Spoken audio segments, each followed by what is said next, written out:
बिहार विधानसभा चुनाव के पहले चरण के लिए मतदान होना है, लेकिन उससे पहले ओपिनियन पोल सामने आए हैं और ये ओपिनियन पोल क्या कह रहे हैं, इसके रिजल्ट क्या बताते हैं, रुझान क्या बताते हैं, ये आज जानकारी आपको देते हैं। दरअसल 3 ओपिनियन पोल्स कराए गए जिसमें एनडीए को बहुमत दिखाया गया है, जिसमें एनडीए की सरकार बनती हुई बिहार में दिखाया गया है और इसके साथ ही बीजेपी सबसे बड़ी पार्टी बनकर उभर सकती है, ये अनुमान भी जताया गया है। बिहार में मिथिलांचल, कोसी, मुंगेर डिवीजन और भोजपुर बेल्ट के 18 जिलों की 121 सीटों पर 1314 उम्मीदवार की किस्मत का फैसला होना है। और अब जो ओपिनियन पोल हैं वो आप देखिए, आईएनएस का बिहार ओपिनियन पोल ये बताता है कि 153 से 164 सीटें एनडीए को मिल सकती है, महागठबंधन को 76 से 87 और अन्य के खाते में 2 से 9 सीटें जा सकती हैं। पोल स्ट्रैट की तरफ से कहा जा रहा है कि एनडीए 133 से 143 सीट पर, महागठबंधन 93 से 102 सीटें और 2 से 6 अदर्स के खाते में जा सकती है। तीसरा ओपिनियन पोल जो सामने आया है उसके बारे में अब आपको बताते हैं। चाणक्य स्ट्रैटेजी का बिहार ओपिनियन पोल कहता है कि एनडीए 128 से 134, महागठबंधन 102 से 108 और अदर्स को 5 से 9 सीटें मिल सकती हैं।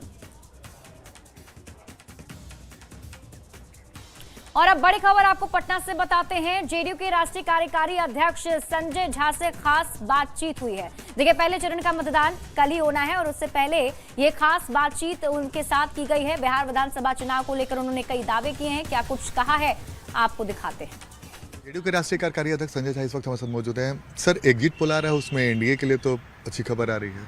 नहीं, तो जमीन पे आप जाइएगा लोगों के बीच में, और हम लोग अपने काम के बल पर लोगों के बीच में जाते हैं, कोई खोखली बात करके तो जाते नहीं है, और नौ डपुर संघी अनाउंसमेंट करके जाता है।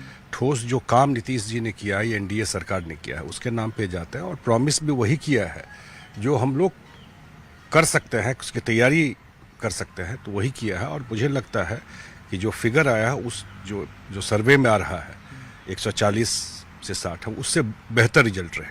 600-700 किलोमीटर रोड पे चल के लोगों के बीच में लिटरली कोई प्लान करके तो लोग को हम लोग लाए, कोई तैयारी नहीं था। जो लोग थे, हमारे कैंडिडेट थे, उनके साथ सामने लोगों से मिले हैं, तो इसका तो कोई इशू नहीं है। फाइनली एनडीए के बारे में क्या राय है आपकी? अब 14 तारीख को हम क्या तस्वीर देख लें, चूंकि तेजस्वी का दावा है कि 14 तारीख को जीत उनको होगी और 18 को शपथ लेंगे।